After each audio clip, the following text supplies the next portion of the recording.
Mga Mommy G, ayan, bumili tayo ng Pet Odor Eliminator and ang scent nito ay citronella.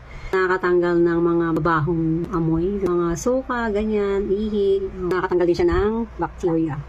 So, citronella yung pinili ko kasi ang daming lamok dito sa amin. Isang galon itong binili ko, ayan. So, binuksan ko na to and ang bango niya. So, gagamitin ko sa terrace. Nandun kasi yung mga aso. Ayan. Gagamitin ko din to pang map. Yan yung mga alaga ko. Kasi nagkalat ang tae, diba?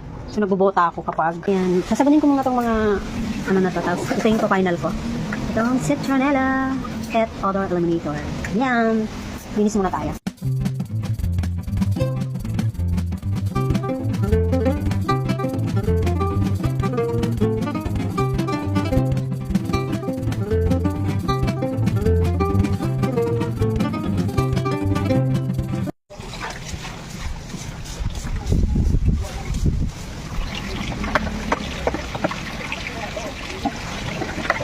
Sinasabon ko to ng mga 3 beses hanggang dito. Kasi paborito kasi nila diyang kumain. So, babanlawan ko to. And then after that, gagamitin na natin to. Ito yung pang final natin. Lalagyan lang ako ng ganito kadami. Tapos, itatapon ko siya dito sa floor. Tapos, ikakalat ko lang. Or, siguro ano ko dito sa walis.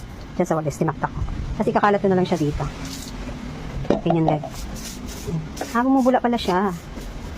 Nice. Bango. Parang lamok hindi pumasok. Ayan o. Bumubula pala siya. Lalo na itong part na to. Dami laging pupo dito. Ano ko din dito sa loob. Tapos kalat na natin siya. Dito nagtaktak ako eh. Medyo meron pang mga water kasi. Kaya yan na mabula. Hindi ko na ito i-rinse. Alis kayo dyan. Naalis. Kaya na dito. Lalagay nga ako doon. Bigay lang ako ng konti dito. Kasi dito mahal din kasi. Kaya konti lang. Ayan ang bumubula. Dito kasi sa part na to, laging madaming pupo. Tsaka madami ditong langaw, maraming lamok. Ayan, meron natin. Pag inaamoy na sila dyan, hindi sila mag-i-stay dito. Ayan. Bango. Mabango dito sa terrace ngayon. Sana ang effective, no? Ayan.